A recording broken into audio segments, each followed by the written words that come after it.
bin sehr, sehr froh, dass ich jetzt hier stehen kann als Kapitän und diesen Traum leben kann.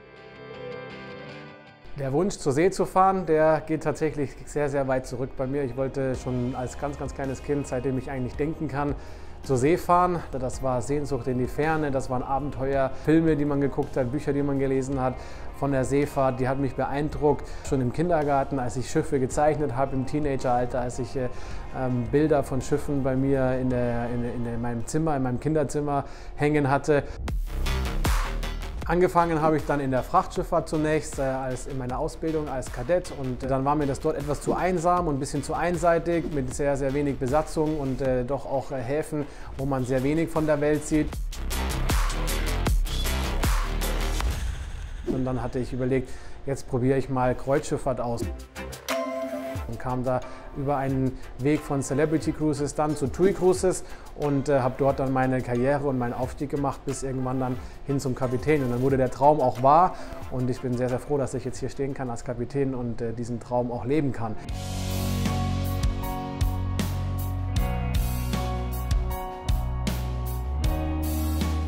Da als Kapitän das Ruder im wahrsten Sinne des Wortes zu übernehmen, das ist Fingerspitzengefühl, das ist teilweise Zentimeter Arbeit mit einem Schiff von über 300 Metern. Das sind natürlich ganz besondere Momente und die machen einen dann auch stolz.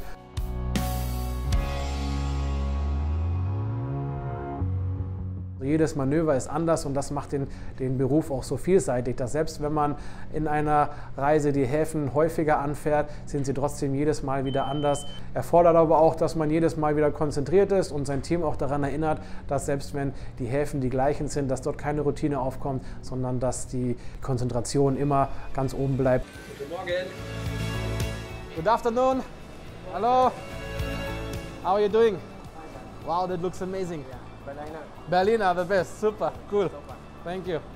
Ja, die Besatzung ist mir natürlich immer sehr, sehr wichtig hier, denn so ein Schiff kann nur dann fahren, wenn auch alle funktionieren.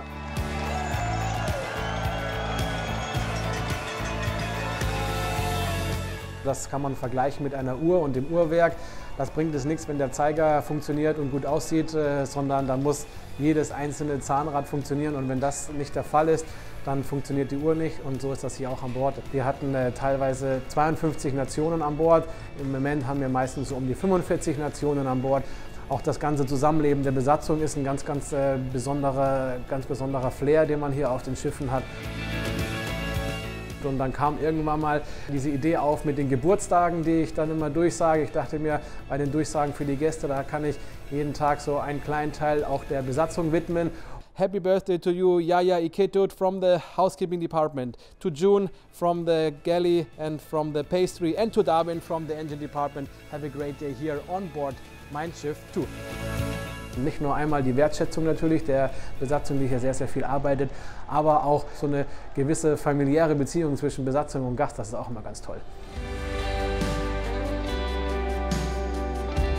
Mir wird auch immer ganz viel gefragt, gibt es einen Lieblingshafen? Die Fahrtgebiete sind so unterschiedlich und man hat tolle Städte, die man besucht, man hat aber auch tolle Landschaften, die man besucht. Also man kann eine Großstadt wie New York, wie Barcelona nicht vergleichen mit der tollen und spektakulären Natur in den norwegischen Fjorden beispielsweise.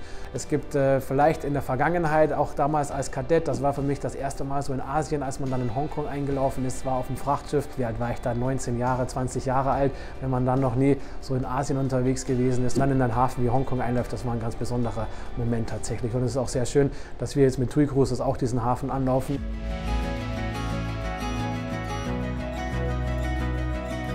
Ich habe sehr oft Schiffe gewechselt, habe das Glück gehabt oder die Ehre, mit sehr, sehr vielen verschiedenen Kapitänen zu arbeiten. Was mir gerade so vor den letzten Schritten der Beförderung zum Kapitän oftmals mitgegeben wurde, und das kann ich eigentlich den meisten mitgeben, dass man einfach man selber sein soll, man soll natürlich bleiben, man soll nicht versuchen, in irgendeine Rolle zu schlüpfen, das funktioniert meistens nicht. Man soll an seine Träume auch glauben und soll auf jeden Fall fest daran arbeiten und sich nicht beirren lassen von anderen Meinungen und soll sich selber treu bleiben. Das ist, denke ich, im Leben allgemein sehr, sehr wichtig.